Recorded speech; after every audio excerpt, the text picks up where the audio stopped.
BJP Rajya Sabha सांसद रेखा शर्मा ने कहा, हरियाणा का आदमी होने के बावजूद अरविंद केजरीवाल का इस तरह हरियाणा वासियों को बदनाम करना बहुत गलत बात है। सिर्फ हरियाणा सरकार नहीं, हरियाणा वासियों को अरविंद केजरीवाल और आम आदमी पार्टी के झूठ का मुंह तोड़ जवाब देना चाहिए। इस तरह के अनाप शनाप आरोप दिल्ली जल बोर्ड द्वारा पहले ही साफ किए गए हैं, लेकिन जब तक उनको कोर्ट में सू नहीं किया जाएगा, इनकी अकल ठिकाने नहीं आएगी। यह लोग हर बार इसी तरह की झूठ की राजनीति करते हैं।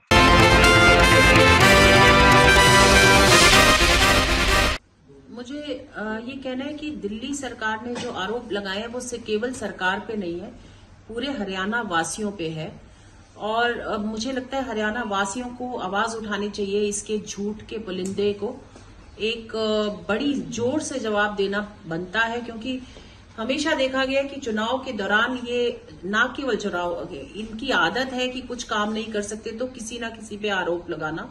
और पिछले 10 वर्षों से भी पहले से हम ये देखते आ रहे हैं कि इनकी राजनीति केवल झूठ पे टिकी है, अफवाहों पे टिकी है। मुझे तो लगता है कि ये आजकल आम आदमी सरकार के जितने लोग हैं, जितने नेता हैं, केवल दिल्ली में नुक्कड़ नाटक कर रहे हैं।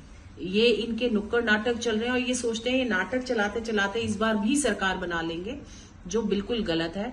हमने आज दिल्ली जल बोर्ड का एक स्टेटमेंट भी पढ़ा और उसने बताया कि जो हरियाणा से पानी आता है उसमें अमोनिया की क्वांटिटी वो नहीं है जो वजीराबाद में जो पाई जाती है क्वांटिटी, और वो इस कारण से है कि दिल्ली का जो सीवरेज है वो अनचेक्ड है, वो यमुना में जाता है। जो दिल्ली की इंडस्ट्रियल वेस्ट है वो यमुना में जाता है और इस कारण से अमोनिया का लेवल जो विंटर्स में बढ़ जाता है, क्योंकि पीछे से पानी यमुना में कम होता है।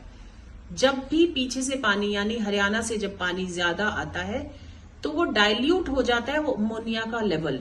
और अब क्योंकि पीछे से पानी कम आ रहा है, जो कि साफ पानी है जो हरियाणा से आता है, इसलिए अमोनिया का लेवल जो है ज्यादा है। और ये अफवाहें ना केवल दिल्ली की हरियाणा के लिए गलत है, दिल्ली की जनता के लिए भी ये अफवाहें एक बार लोगों में हताशा पैदा करेगी और शायद इसमें बहुत नुकसान जनता का भी हो सकता है।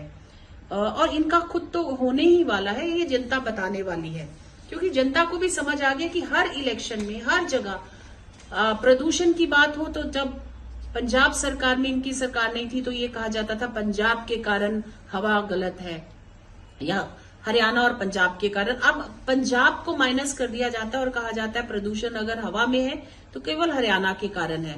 तो इसी से पता चलता है कि आप इनकी देखिए, अब पंजाब में जबकि ज्यादा है, हरियाणा में चेक हो गया है प्रदूषण। पानी गंदा, जल हवा गंदी, सड़कें गंदी, मोहल्ले गंदे। मतलब मुझे तो समझ नहीं आता। ये आप दिल्ली के आसपास जाके अपने कैमरा लेके जाइए, आपको पता चलेगा कि किस मुश्किल में लोग रह रहे हैं। और अब लोगों को भी समझ आ गया है कि इनको बदलना जरूरी है और इनको भी अपनी हार नजर आ रही है, इसलिए हर दूसरे दिन एक झूठ। लेकिन मैम इसी से जुड़ा हुआ एक सवाल है कि जिस लेवल हमारे माननीय चीफ मिनिस्टर साहब ने भी कहा है कि वो कोर्ट में जाएंगे और इनको एक बार सू करना जरूरी है। ऐसे गलत बात और इतना बड़ा गलत बात कैसे कर सकते हैं, इतना बड़ा झूठ बोल कैसे सकते हैं। सरकार के खिलाफ हरियाणा की जनता जो है वो देश पे मर मिटने वाली जनता है। अगर आप हरियाणा के खिलाफ इस तरह के इल्जाम लगा रहे हैं तो ये जनता को नीचा दिखाने की, और वो आदमी लगा रहा है जो खुद हरियाणा में पैदा हुआ है। मुझे लगता है हरियाणा के लोग भी इसको जवाब देंगे, क्योंकि जिस तरीके के आरोप की बात ही नहीं है।